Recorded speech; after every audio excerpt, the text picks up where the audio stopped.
okay. Hey, you back, man? Yo, man. You back on? Yeah, you with us? Yo. Yeah, we hear you. You hear? We hear you. Yeah, man. Crazy bad area, downtown Chicago, always like that. It's okay. It's okay. It's not a problem. I mean, look, we pick up right where we left off. So, I mean, so in terms of when you all were like out in the streets, you know, doing what you do, what was it? When did you all know that in terms of it, like, was hip hop something that you obviously did? Who were some of your influences, and how did you all go about it in terms of when you decided to go ahead with the music? What was the path you all took in terms of, you know, doing the demo shopping and, you know, ultimately the negotiations to get your first album out? Well, my influence was always Ice Cube and Scarface, obviously. And anyone that came before them. Because, right. You know, I mean, but how we got our music out is, you know, I got up with one of my cousins. And he knew I was serious about it, and every day we woke up to the same grind, which is getting in the studio, figuring everything out, what type of songs we wanted to do. So as time went on, Rap-A-Lot used to come to Chicago. And they used to go through like 50 to 100 artists every time they came, and they never found nobody. They found this group, Psychodrummer kick in. But at the time, Psychodrummer didn't have a hit song, and we had a couple of nice songs that was out in the streets real heavy. Long story short, we go up to Rap-A-Lot. Next thing you know, Jay Prince listening to the song, he said, "Hey man, these nice, but this not it." Now we did that twice. The third time, Jay Prince had his people come and look for us because Po Pimp was hot in the street.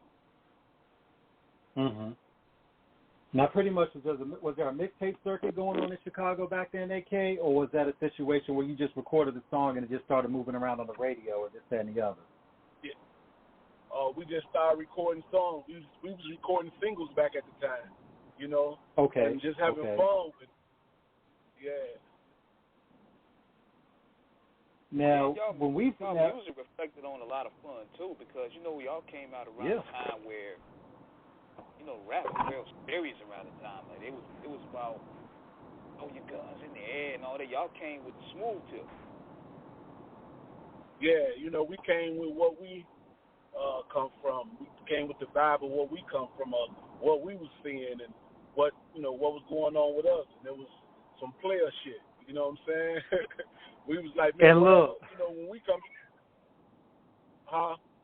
Yeah, and I was just saying, I mean, y'all was the Cradle Pimpin' too. I mean, of course, Bishop Don Magic One, you know, all those guys, you know what I'm saying, representing out there. You know, yeah. You know, the player shit, you know what I'm saying? You get you some money, you know, buy a nice whip back in the days, get you some money, buy a nice whip, get a bad female, and you know what I'm saying, you chill. We went on, you know, if it was just some gangster shit popped off, you handle it like that. But it wasn't no gangster shit, man. This how you chill, man. The motherfucker was into all that shit, man, that's going on now. When we first heard Po Pimp, we actually saw the video. We were thinking that this was just some of like the most smoothed out, flyest fedora with the feather in it freshness that we had ever seen. And then, of course, you know, Johnny P with the chorus, do you want to ride in the backseat of a caddy, chop it up with you? And we were like, yo! Yeah, it was some soulful shit, you know? Yeah. Yeah, it was very soulful, man. And what we was talking about, you know, when I kicked my verse off, I was talking from the streets point of view. 700PM, flying love to them hoes in a BM, sipping C Grim, chewing on my weed stem, touching on my full film, moving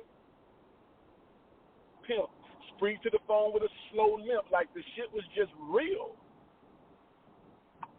Now, in terms of that staccato quick style, of course, Twista, when he first dropped his album, back in the early 90s, that was pretty much one of, that, I'm not going to say that was the quote-unquote Chicago style, but that was the style that we were introduced to from Chicago in earnest. Of course, this is before Common and them would come later on. What was it about growing up there? Tell us about where you grew up at in Chicago and just what you saw that influenced you in terms of the everyday. Well, I mean, you couldn't have said it no better. We grew up on the west side of Chicago, players and pimps. Mm-hmm. You know what I'm saying? Mm-hmm. Gangsters, GDs, Vice Lord. We grew up around all of it. You said if they say anything from Chicago that was thorough, we grew up around it. Mm-hmm. I could put it. I could put it in the box just like that. I don't even have to say too much extra. Understood. Anything that was right. thorough in Chicago, we grew up around. And that's something that but to watch it, when you look at when you look at the growth of it, when you all finished the album Victory, which I would take it as it was the victory. How did you all come up with that title for it? Cause people thought when we did the second album that it wasn't gonna go gold. Heads or Tails went gold in 2 weeks. So that was a victory. That was a victory for us because they thought the first album was cool. The second album did way more than the first album. So we like, man, that's a victory for us. Because a lot of people didn't get past their sophomore year. What was it like? Really, in your sophomore. No, go ahead, please. No, go ahead. No, really, in your sophomore year, if you don't pass your sophomore year, the rap game don't really even fuck with you. They'll just say, they'll just call you a legend off one single. Mm-hmm. They won't. It won't be a, hey man, the sophomore album was this, or the junior album was this. The thing, after you pass your sophomore year, you really like stamped in the game. What was it like for you all from the debut? Understanding, like, when did you all know that you all really had something? Because like you said, earlier, this is before the internet. Because back in the day, you had Source Magazine. Double XL didn't come until 1997. So you had Rap City, Video Box, UMTV Rap, Source Magazine. That was primarily the outlets of which an artist, especially with a video and an album, that was how pretty much people got to know you all as a collective in terms of anyone who was doing music at that time. When did you all know that you all had something that took off like a rocket? When Biggie and Tupac situation was happening, mm-hmm. Pope Pimp was taking over the airwaves at the same time. Pope Pimp was doing what it was doing, despite what was going on as far as not a rival, but the music that they was making. Shit, you really couldn't get in between that because their music was so big. It was colossal. All that shit was colossal. So for Pope Pimp to be able to cut up through all that shit and still hit platinum, that says a lot about the music that we was making at that time. Right. Especially and that's part of it too. It was your debut at that, and I think also, y'all touched the soul of it when you add also the late Johnny P up there. Yeah, I mean, man, Johnny P, man, he's a childhood. He my childhood friend. This boy here, man. Luther, when he was a kid, Luther Vandross picked this boy up, man. Oh wow. Okay. Luther, okay. Yeah, he was up under Luther Vandross as a kid. Okay. He was out on. That's how he learned. He was out on the road doing. Yeah, man, he was out on the road doing shows with Bernie Mac and all them. Like, this guy was a kid out there already. I mean, when we think about all the legends, that come.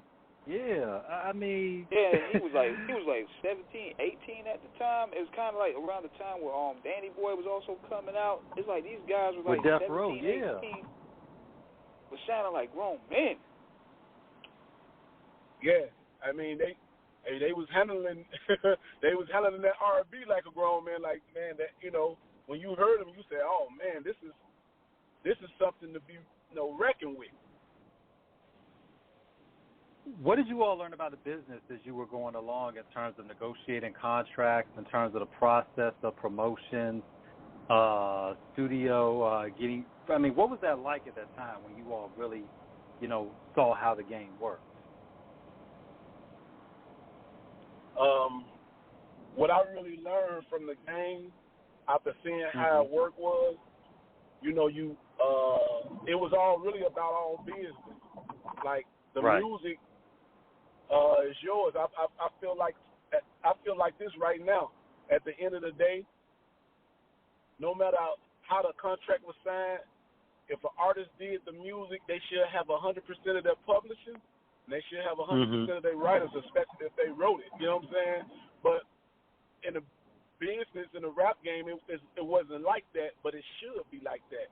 To this day, it should be like that. You know what I'm saying? And I believe the labels should get their 20% or 30% to keep their labels afloat, but, you know, it's not like that.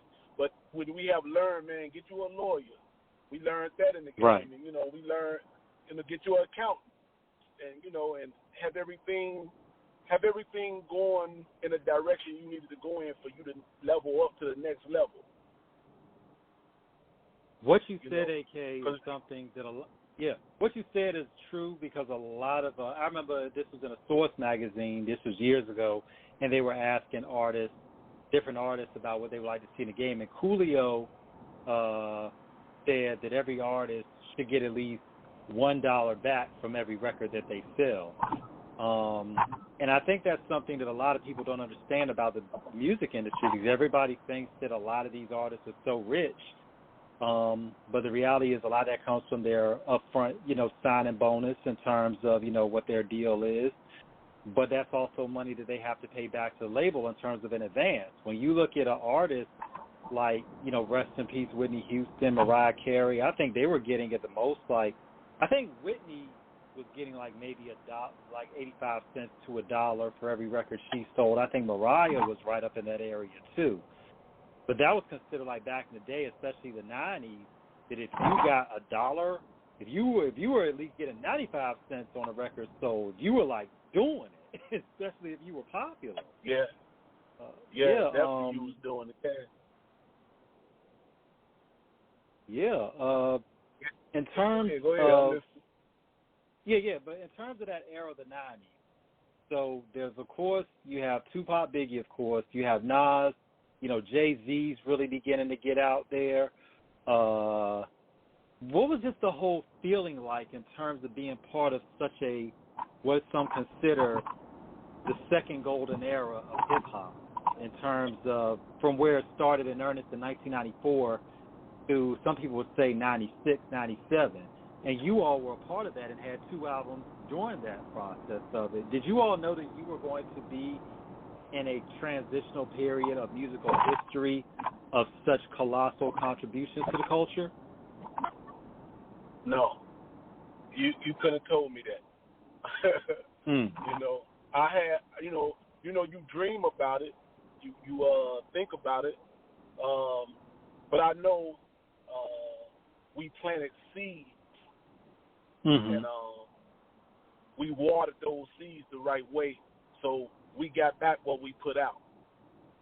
You know, and then when you putting it out and you having fun with it, it's a difference than being over serious because things not going right. When you having fun with what you actually growing, the seeds you actually growing, it's a difference than not having fun. That shit is not gonna grow the way you want it to. You know, right? And it's just like that with anything that you do, man. You know, you gotta have fun with that shit. If you're not having fun, then there's not no need to even do it. When you see the game transition over the years from when you all started, how do you see it different now with a lot of artists coming in, how the music is marketed? how artists, you know, we've been blessed to do so many shows. You, of course, being an awesome addition in our illustrious history. And we know how the block, you know, operates. Shout out to Uncle Richie Rich out in Oakland. You know, he would tell us, like, the OGs, they weren't going to let you in doing it until they knew you were repping the town right. And obviously you guys came, you know, from the streets, so you all had the respect. And now it's like we're seeing artists who are just coming in that really don't seem to really do their area justice. It's like where you all had a real passion, interest, and wanted to preserve and push culture forward for your city. It's like a lot of these artists now, they just want to do it for the fame and the clout, but not really for the substance and for the substance and longevity.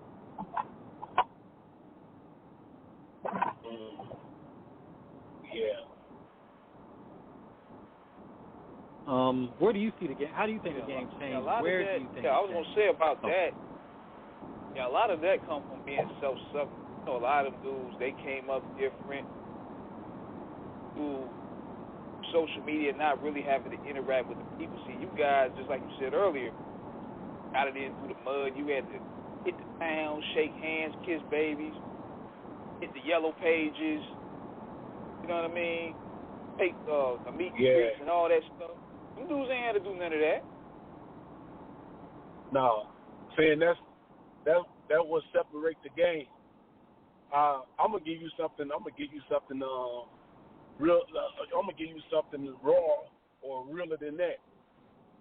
You know, to me, the people who run in the music business, should I say, those who have a voice in it, right? They are separating. They are separating the young guys from the OGs.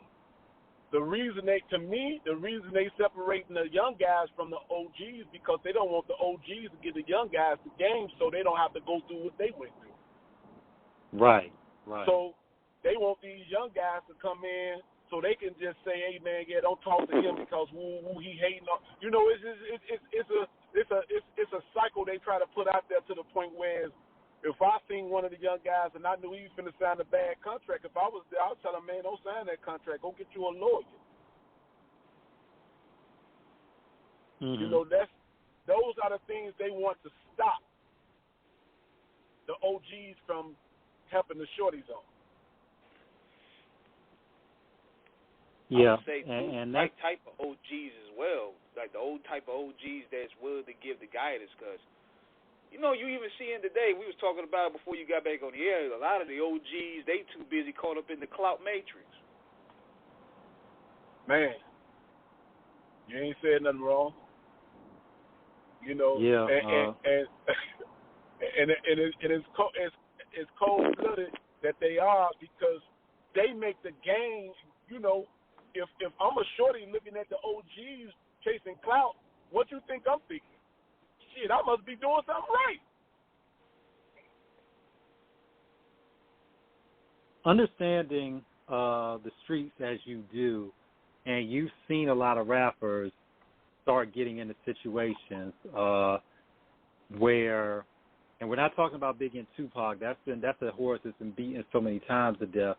But when you look at some of your hometown kids, and I mean that respectfully, when you look at kids like King Von, FBG Duck, all those guys, when you look at, a lot of artists from other areas that got out there in the streets and lost their lives behind it in terms of things that we're involved in, how important is it making that transition, understanding that should not be your life anymore in terms of, getting caught up out there, and that you got to make that move out of it in terms of concentrating on making music your hustle and making sure that, most importantly, you stay alive doing it? Well, you got to have something. Let me just put it like this. You got to have something to live for, and you got to have something to die for. And the things that they picking, are not worth dying for, and the things that they living for are not worth living for. What I mean by that is that they making choices, and those choices they are making off instinct instead of making off sitting down with somebody who can give them the real. And the more they get out there, and that's just like saying a fool and his money would depart, right? So if you give a young guy who never had $1 million and he haven't been taught at home, what you think he finna go out there and do? He finna get out. Right. The best way he know how, because ain't nobody gave him that training. So, you got to have something to live for, and you got to have something to die for. That's real. Yeah. And I think too. Yeah, go ahead, King. Go ahead. Yeah, you gotta definitely have a purpose, man, because you don't come with a purpose or a mission. You just existing. That's what living and dying is. Once you understand what you would die for, you gonna live. You're gonna die for your kids. You're gonna die for your family. You're gonna die for your respect, your honor. You stand behind that. But now you got something to live for. I don't let nobody cross these lines because this is what I stand for. And they say a man who stands for nothing will fall for anything. That's real. And when you look at it, you all came up in a different time where your reputation was well solidified, where we see a lot of these and whatever you all did in the streets, that was not for public discourse. Whatever y'all did on the block, that was y'all business, and the statute of limitations has expired on it. But it's like a lot of these youngins now, it's like they are determined to put themselves out there about how real they are, what they do, and everybody wonders why they all getting arrested or whatever. And I'm like, they're putting all their business out there. That's why they getting caught up. Yeah, that's what you call snitching on yourself. That's what you call snitching on yourself.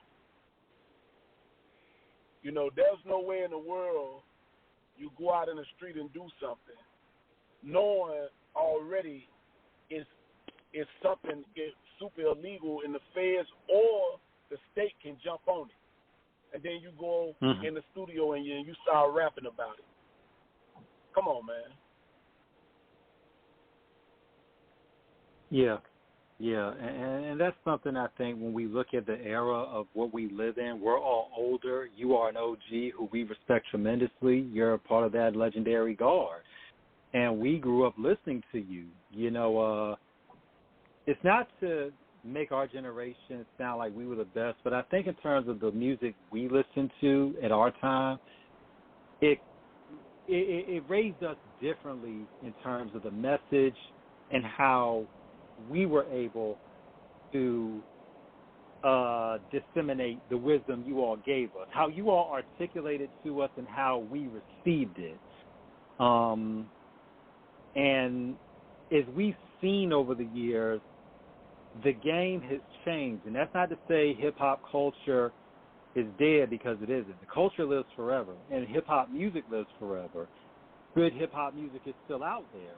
It's about what's being pushed now. You as an artist and as a legend, where do you think it started changing when people were how do you think it changed in terms of where we saw people deciding who and what culture should be? We talked about what you said about the business aspect, but musical direction, how do you think it's changed to where a lot of these artists now are getting so much pull off of it, the most being marginally talented? Do you think the bar has been lowered where the game now is for more entertainment purposes rather than for musical substance? Well, let me put it like this. Okay. Hip hop have always gave us everything. It gave us everything. What I mean by everything, when it gave us Run DMC, LL Cool J, Slick Rick, man, we enjoyed it, right? They gave us Vanilla Ice. They said, man, get this man up out of here, man. You know, so hip hop is always giving you everything. It won't give you just one or two or three things or what you feel like it should give you. Hip hop is going to always give you what you don't want and what you do want. And once you can understand that hip hop is a culture that gives you everything, you know this too shall pass, should I say. So all of the drill music that's going on right now, that's going to pass too. Something else got to come on top of that. Hip hop has never stayed in one spot.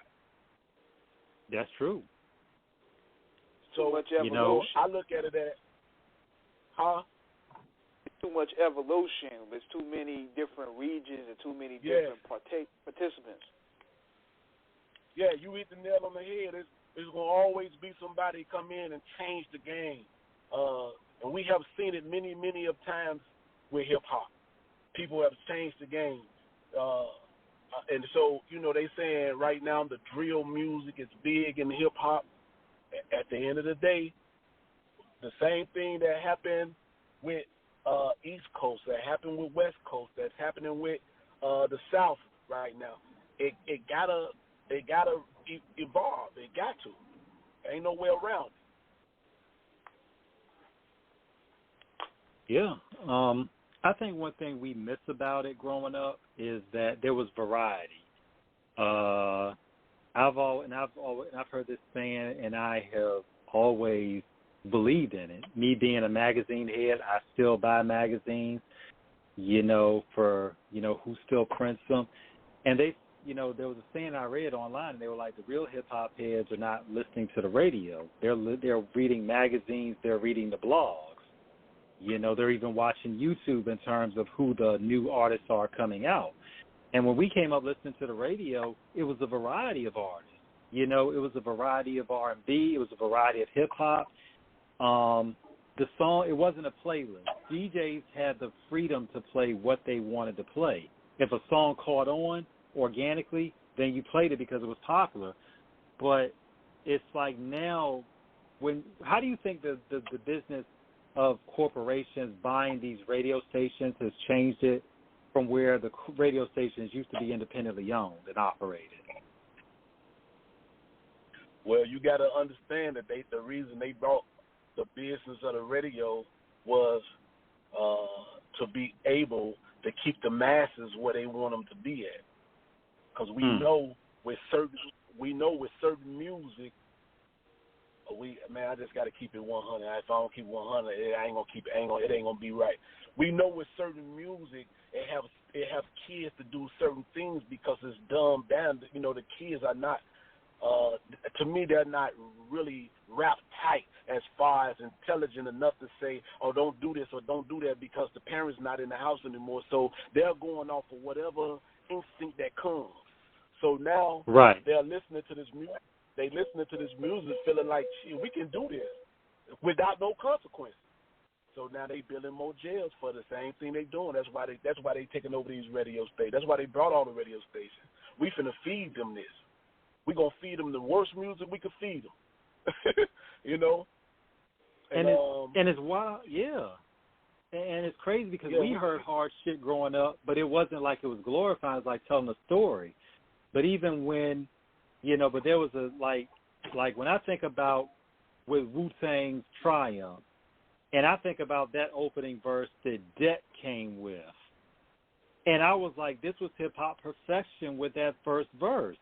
And this is what we grew up listening to. I'm like, this is like rap academic 101 of how you rhyme. Yeah. And it's like, it's like you said, the dumbing down of it, when you look at some of these artists that are coming in, for what you all did and what some of these artists today are doing, and that's not all of them, but for what your work did, what your boys did, and what some of these artists, it doesn't even compare. You all were light years ahead of these guys. Still are. Yeah. Yeah. And it comes from us hearing the artists before us who put substance in a rap. You know, okay, we know if you do this, you're gonna get that. if this happened, here come your karma. So we rapped about things that said, okay, man, I'm finna tell them how we get down. I'm finna tell them how things go, but I'm also finna tell them about the consequences that comes with it. Mhm. You know, so we, you know, I said in the song, this house been raided for several times. Been watching my every move because all they want is the dope and the knives. Violated my rights for searching my house without a search warrant. They toss all my shit around till they find out what they want.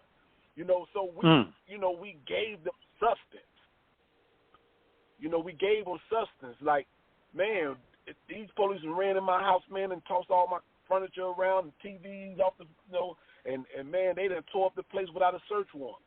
Now, I know I'm in the streets. So at the end of the day, if I know I'm in the streets, I know it's two things that come with the streets. It's either the grave or jail. So, you know, we was putting substance in the rap to where, man, you can hear us saying this, man, hey, man, you don't have to go this route. But this is what's going on if you do go this route. Mhm. Yeah.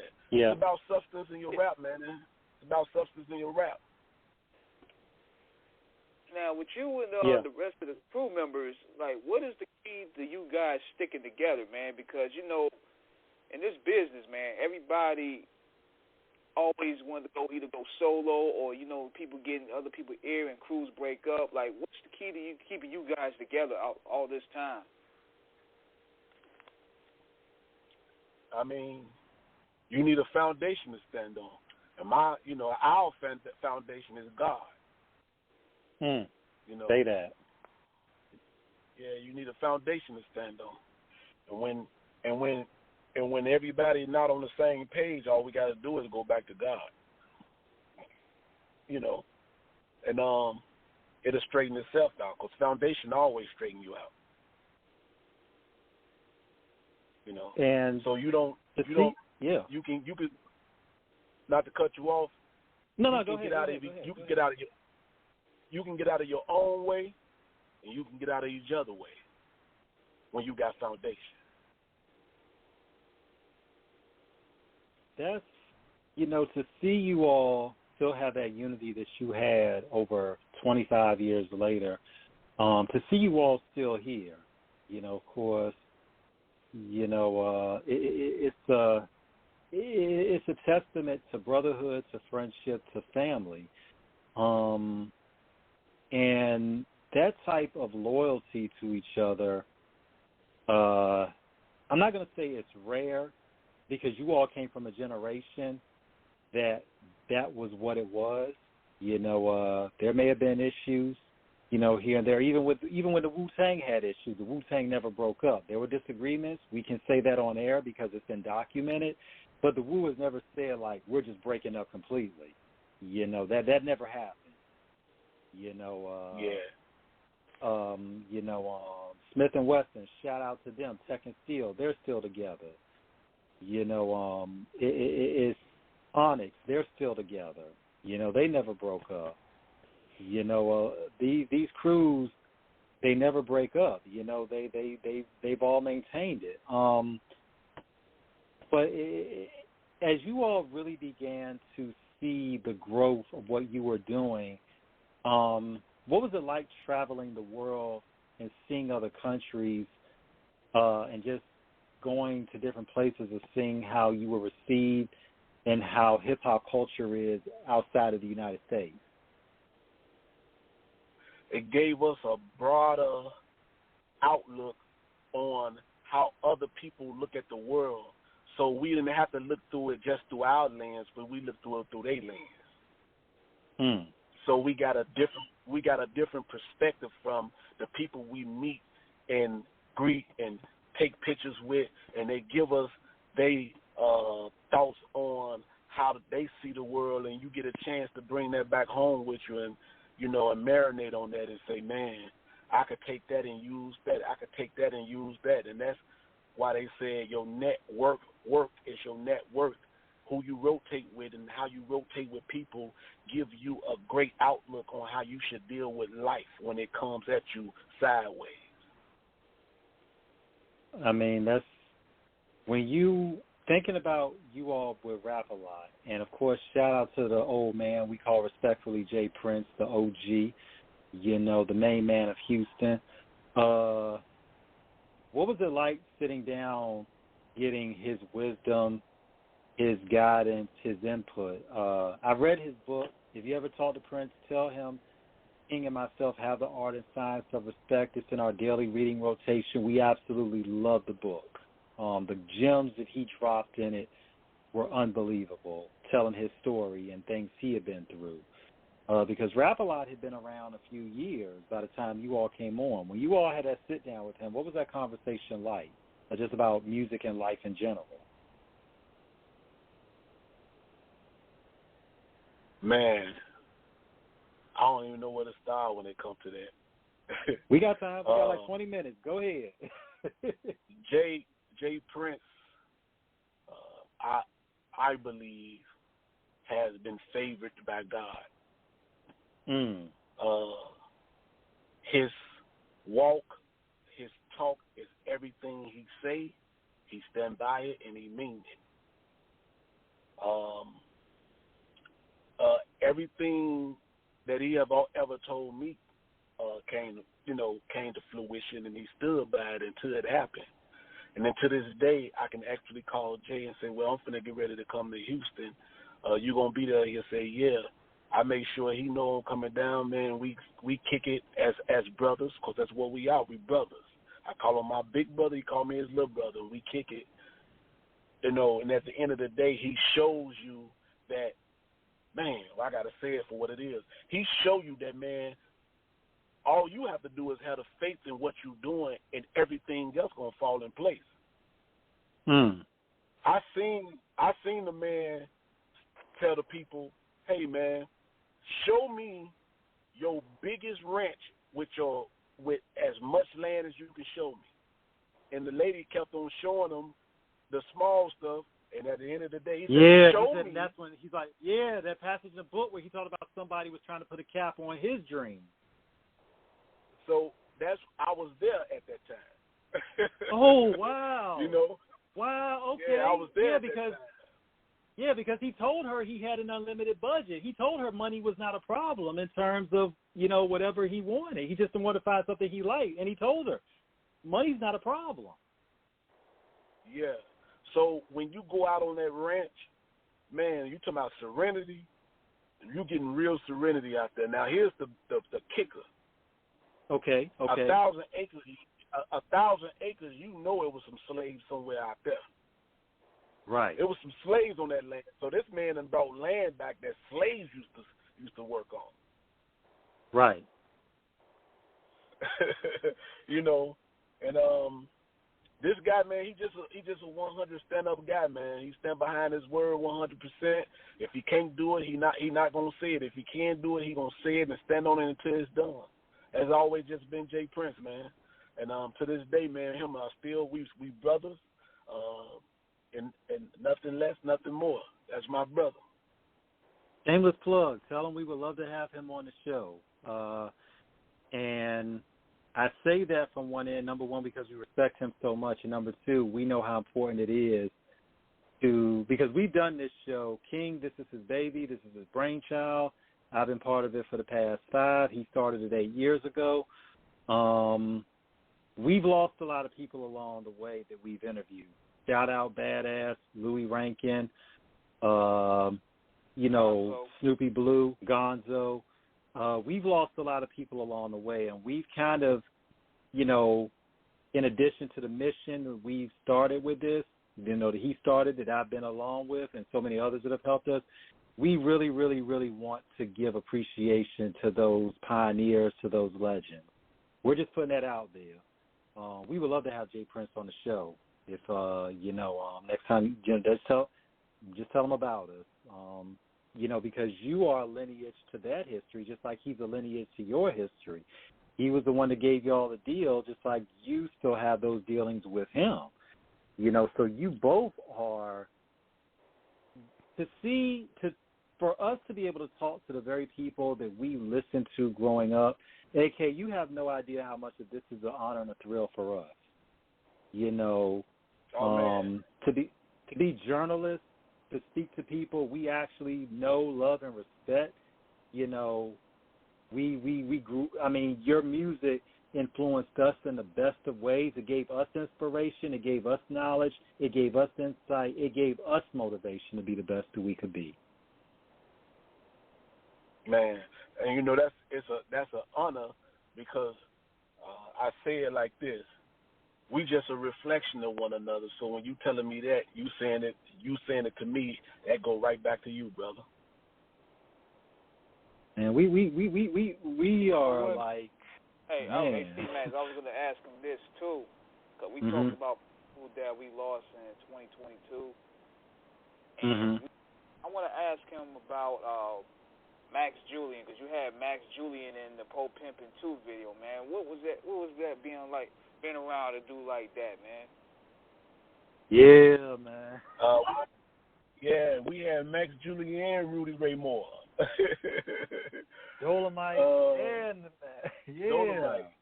Yeah, we had both of them out there at the video shoot. Man, you know, Julien, man, Max Julien, one of the most laid-back, humblest, man, one of the most laid-back, humblest guy I ever seen, man. You know, talk with a soft voice. The way he talk in the movie is the way he talk for real. Hey, man, we gonna set the video. You know, that's had that soft, calm voice, and you know, he was willing to do whatever's necessary to make everything work in your favor, man. And he was just one of a kind, man. He was just one of a kind, man. Max Julien was a great guy. Man. Now, when you see... Yeah, because he brought a different flavor to the video, man. I mean, the Mac, come on, man. That's one of the top 5 movies in terms of, you know, messages and what we dealing with the community. Because, you know, also, it's crazy how we mention this is because one who played his brother, he passed away this past week. Oh, I ain't know that. You know, and the brothers got to work it out. Yeah. I mean, so this is part of what we do in terms of really wanting to be a responsible, respectable, and reputable outlet in terms of being able for legends like you to tell your story from an end of an era that is never going to be forgotten and needs to be remembered in terms. When we think about that era between 1994 and 2000, that 6-year period, all the undeniable classics, the culture-shifting work, which, like I said earlier, you know, you all were part of. I mean, how do you catch fire like that with an era? How does an era just have that much talent? Just like the 2001 Miami Hurricanes, you know, winning the national title, one of the greatest college football teams ever. And I think they ended up having like 17 guys drafted or 17 first-round picks? One of those.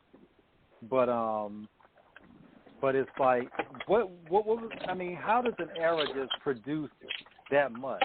And, of course, you said you were a big Scarface fan. What was it like when you being on Rap Lot getting to meet Scarface and talking to him? Oh, in the beginning, Face always stayed off to himself. Understood. In the beginning, he stayed off. So we had to warm up the Face to let him know, like, man, your shoulders, we stand on your shoulders, man. This ain't no we coming in to rap a lot and trying to do X, Y, and Z, man. We stand on your shoulders. If it wasn't for you rapping before us, we wouldn't even be talking about no rap right now. You know, so as time went on, man, Face embraced us as his brothers, and it's been that ever since. Nothing else. Definitely. When you look back at the era you all came up in and all this, and just realizing the classics you all created, when you look at it, will we ever see an era like that again in terms of just a particular time period where we just have that much, change in it again? And if so, who do you think are the artists today leading that charge in terms of really creating that next generation of legendary? Kendrick Lamar. I believe that Kendrick Lamar can spark. I believe that he has sparked an artist to be able to come in and take on different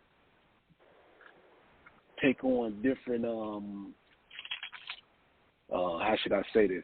Take on different hats of just the rap game. And I think that if there's somebody that's, as Jay-Z would say, there's somebody always sitting at that table with that box of cereals, man, who's putting himself together well by listening to rappers that come before him, so he can be able to give the world every artist that within. Okay, he could be able to get the world every artist that he ever listened to from his perspective. Yeah, and that's something I think that is the most important thing. When we look at a lot of the youngins today, we're older, so obviously our understanding of the culture is different, and we don't hate the younger rap audience. We love a lot of the new stuff that's out. I think if one thing we want a lot of the younger audience to gravitate to is understanding that there is still something of conscience, of substance. Because like you said, AK, earlier, when you listen to the same thing over and over again and it's negative, that eventually becomes your psyche. You begin to adopt those attitudes because that is what you inundate yourself with. To be a well-rounded person means that you have to be diverse in your palette of interests. There has to be different indulgences that make a more diverse it brings more diversity. You can't be stagnated. You don't want to be one way. You want to have something that really, really is able to help you broaden your horizons. Like Razzcast once said, the diameter of your knowledge is the circumference of your activity. And shout out to Raz. We had him on for our 500th show. We can't wait to have him back on. He said that on the Soul on Ice remix. And I never forgot that line. You as an OG today, what still motivates you to make music, to still create, to still contribute? One thing you got to know is, if man, I got to say it for what it is. If God did say quit, why you quit? Because what the people had laid out, man, when you get at this age, man, you shouldn't be doing X, Y, and Z. Why? If you can still do it, do it. Who told you to stop because you this age? Who told you to stop because the music industry machines are not behind you no more? Who told you to stop?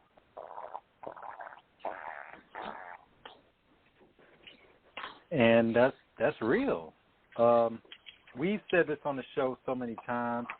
Hip-hop is the only culture of music, we're the only culture with the music that says that there are the ageism on it. We tried to push the legends out. I'm like, no. The legends are the reasons why the music is what it is. And if they can still do it at a high level, why are we going to tell them they can't do it anymore? We need a reference point that is actually, going to let the newer generation understand what the forefathers beforehand. I mean, we look at today, August 11th, 2022. We're 49 years into hip-hop culture. This is hip-hop culture's birthday today. And we look at it, and it's like 49 years of contributions from thousands of rappers. Yourselves, LL, Jay-Z, Beastie Boys, Nas, Biggie, MF Doom, Mac Dre, NWA, Cocaine, too many to count. Queen Latifah, MC Light, Lil Kim, Rhapsody, Jean Grey. You know, you all have made this culture monumental. And I don't care how old you all are. You all are the reason that it has lasted as long as it has and will continue to, because by your contributions, you have written endless chapters of excellence that will live forever, endlessly, in infinite, you know, capacity. And you know, with you saying that the powers that be, who's in control now, that dang dash called the culture vultures, they know that. So they know they can never remove the power. They the powers that be, but they can never remove the power that we have and will always have. Because if you brought all of hip hop together from from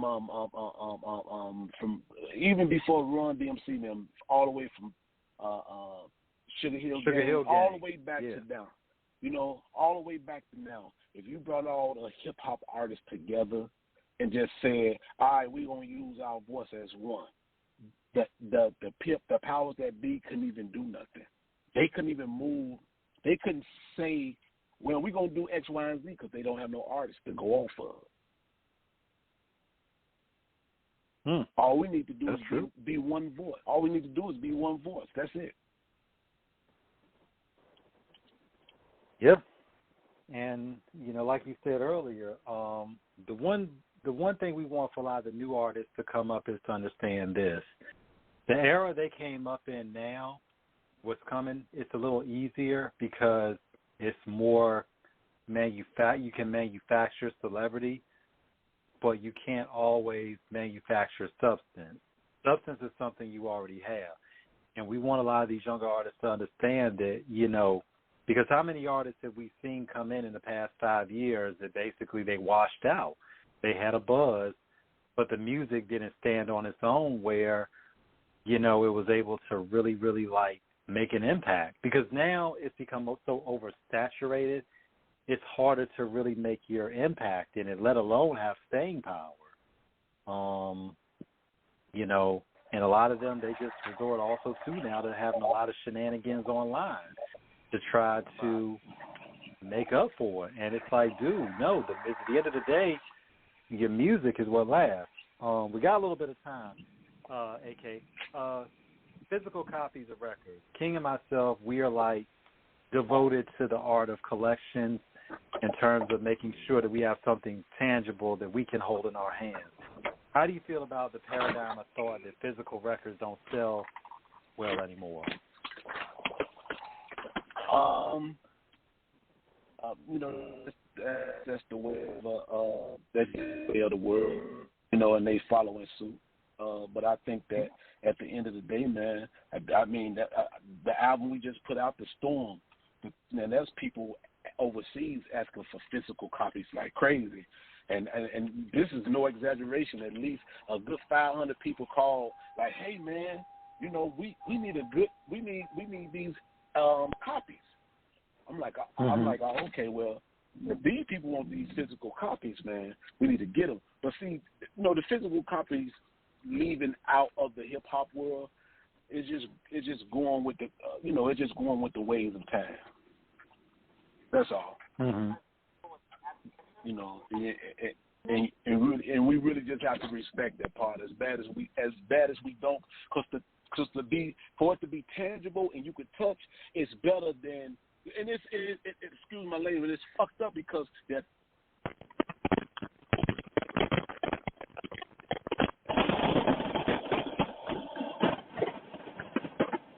We missed that last part. Go ahead.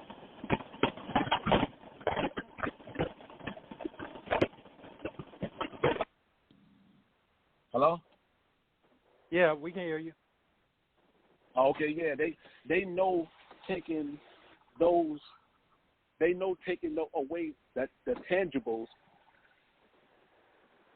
is like saying, okay, that's taking away the emotion. You know how we got a CD from Scarface and we opened it up and we was like, oh man, this CD right here, this is dope. and we opened the package, it made a big difference because we was able to open it up, read this, that, and another. Now they took all that away. Right. Take away history. Yeah, they take away history. It's being tangible, make it better because you can touch, you can feel. It gives you the opportunity to look through and see who's who, and that, you know what I'm saying? That was made it great in our era. Yeah. I mean, and we've always advocated, I mean, the situations. We look at a lot of records in terms of like going on eBay, how much some of those records are now, you know, in terms of the rarity of them, you know, and that's why we always tell everybody, cop those physicals. I mean, especially when it runs into some situations with sample clearances, you know, or, you know, these are just limited releases, you know, so once they're sold, they're sold. They're not mass produced. So, you know, so yeah, man.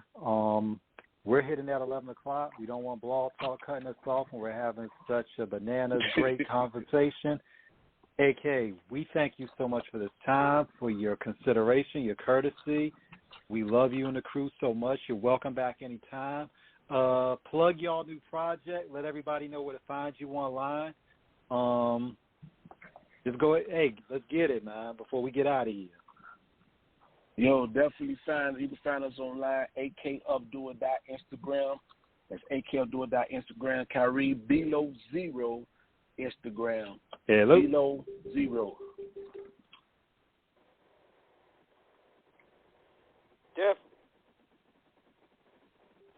Definitely, man. I definitely appreciate you joining us, man. We definitely appreciate you joining us. Because, you know, you could have just went ahead and just, you know, skip this one out, but you went ahead and came through with the clutch. Gave us a dope interview. We definitely looking forward to building the future, man. The storm is out now. Man. Yeah, go cop that Storm album. It's out right now on all platforms.